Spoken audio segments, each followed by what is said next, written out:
BMS academy में आपका स्वागत है। पिछले सेशन में हमने देखा किस प्रकार से हमने इंडेक्स को क्रिएट किया था, फिर उसे ड्रॉप किया था, यानी कि हटा लिया था उस इंडेक्स को। इस सेशन में हम अगले इम्पोर्टेंट पार्ट ऑटो इंक्रीमेंट के बारे में जानकारी लेने वाले हैं। अगर आप इस टेबल को देखें आप तो क्रिएट टेबल स्टूडेंट में हमने student ID, student name, address, age और प्राइमरी की स्टूडेंट आईडी रखा है, तो वो भी यहाँ डिफाइन की है नीचे की तरफ अलग से। आप प्राइमरी की को ऐसे भी डिफाइन कर सकते हैं। लास्ट में आकर आपको उस कॉलम का नाम देना होता है ब्रैकेट में जो आप प्राइमरी की के रूप में सेटअप करना चाहते हैं, जो मैंने यहाँ पे किया है। और ऊपर यहाँ पे एक अलग लाइन हमने इस्तेमाल की है, स्टूडेंट आईडी इंटीजर नोट नल। ये तो हम जानते हैं, पहले से लगा रहे हैं। ऑटो इंक्रीमेंट एक पर्टिकुलर कीवर्ड का प्रयोग किया है। इसको लगाने का सबसे बड़ा बेनिफिट ये है कि अब आपको स्टूडेंट आईडी में नंबर देने की ज़रूरत नहीं है। ऑटो इंक्रीमेंट ऑटोमेटिकली उसमें नंबर फीड करना शुरू कर देगा। अब इसके लिए मैंने कुछ डेटा यहाँ बनाया है। आप देखें तो इसमें स्टूडेंट आईडी हमने लिया ही नहीं एंट्री करने के लिए, केवल बाकी डेटा को फिल कर रहे हैं यहाँ पे।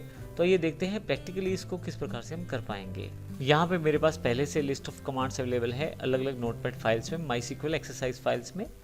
ऑटो इंक्रीमेंट फील्ड का जो मेरे पास टेबल है उसको मैं ओपन कर लेता हूँ। अब किस प्रकार से आप जोड़ सकते हैं ये कमांड हमने देख ली है, बस मुझे इसे कॉपी करना है। मैं इसे कॉपी कर लेता हूँ और माईसीक्वल इंटरफेस में आ जाता हूँ। और यदि आपके पास पहले से कोई टेबल हो तो उसे ड्रॉप ज़रूर कर लें, अगर सेम नाम से हो तो, क्योंकि मेरे पास स्टूडेंट का जो टेबल है वो पहले से मैंने बनाया था, उसे अभी ड्रॉप किया है मैंने। और यहाँ पे सेमीकोलन देना ना भूलें ताकि आपके पास कोई एरर ना आए। अब यहाँ पे मैंने जो कमांड डिफाइन की है, टेबल बनाया है student ID, auto increment set कर दिया है मैंने इस पर। ऑटो इंक्रीमेंट कीवर्ड के द्वारा आप ऐसा कर पाएंगे। Student name, student address, student age और फाइनली प्राइमरी की स्टूडेंट आईडी पे डिफाइन की है। और वैल्यूज़ में यदि आप ध्यान दें तो मैंने कहीं भी स्टूडेंट आईडी को फिल नहीं किया है। मैं गो कर देता हूँ, मेरे पास सारी क्वेरी सेटअप हो चुकी हैं। शो क्वेरी बॉक्स पे वापस आ जाता हूँ और यहाँ से मेरे पास स्टूडेंट टेबल क्रिएट हो गया है, तो राइट क्लिक करके न्यू टैब में मैं इसे ओपन कर लेता हूँ। अब आप ध्यान दें तो स्टूडेंट आईडी मैंने फिल नहीं किया, लेकिन ऑटो इंक्रीमेंट की वजह से ऑटोमेटिकली ये फिल होता जा रहा है।